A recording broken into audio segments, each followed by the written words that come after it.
So dining sports gym na hulma ang damgo.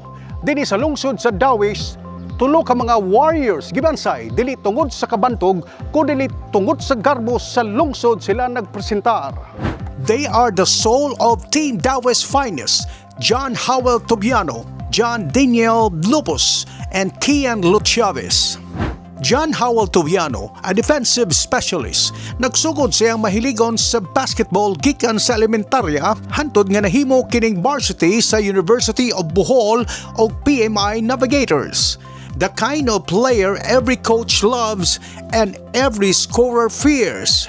Nagsugod ko duwag basketball since elementary, then pag tungtong ako sa high school, nagduwa ko sa Bull High, and pag senior high nako, kuha na ko sa PMI. Pag duwa na ko sa PMI, gikuha na ko sa Gubs Cup as sa Team Dawis. Sa Gubs Cup, dito po na ako nasa akong duwa o na-improve o akong mga skills. Dili ko magbase sa akong points. Ang ako dyan is trabaho lang sa depensa kay kanang opensa maabot naman sa kuha. Muna nga kuha, dili ko magbase sa akong points. Mo depensa bahalag wala ko score kay kanang opensa maabot naman para sa kuha.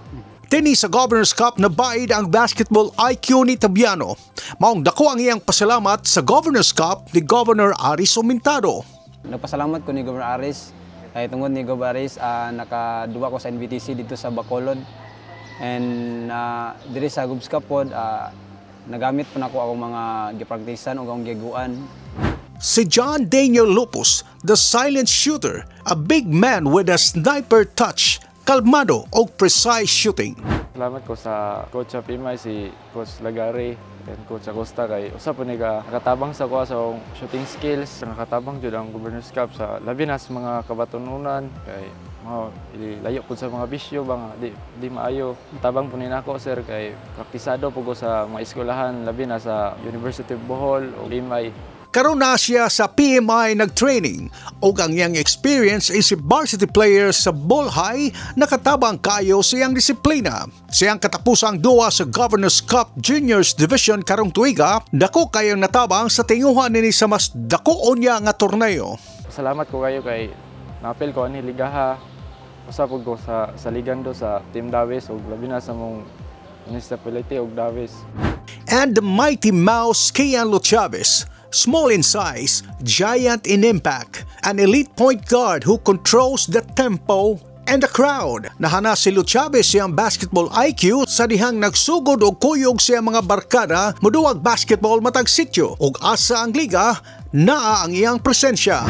Pag elementary ako, dito ko sa kanang mga kilid-kilid ran duwa kanang shooteray 20-20 nga nara sag init duwa sa bakay bata man kadadlan kada hapon na guman gis klase duwa gyud kanunay sag ka uwan-uwan pa na duwa gyud. May imagine ako imong mama sige Kian uli na. Oh ngana gyud. Papulion na ka. Tinuod ni abot ka og UC for. UCLM. UCLM. Gi-report ako. Gikuha ka dito. 1 year ako nakaduwa sa Sapi kay graduate naman ako grade 12. Gikan sa BIT, PMI, og nakaduwa sa UC sa Sisapi, mibalik sa Bohol og misalmot sa Governor's Cup 3rd Season Juniors Division din ang Dawis finest, maoy nahimong kampyon sa ilang Best of 5 series. Pasalamat ko ni Go Paris kay dakog kanang gamit ang Gubs Cup para namo sa kabatanunan nga mo improve ang mga tagsa-tagsa nga skills. Palayo pud mi sa mga bisyo nga makadaot sa kalawasan o sa mga kabatanunan.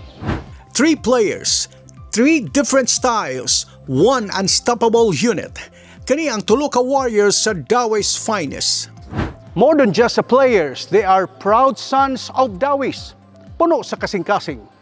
Hometown pride sa matag duwa o sa matag sud sa bula, garbo kini silang lungsod diin sila gadako. Kini si Ramila Yuman.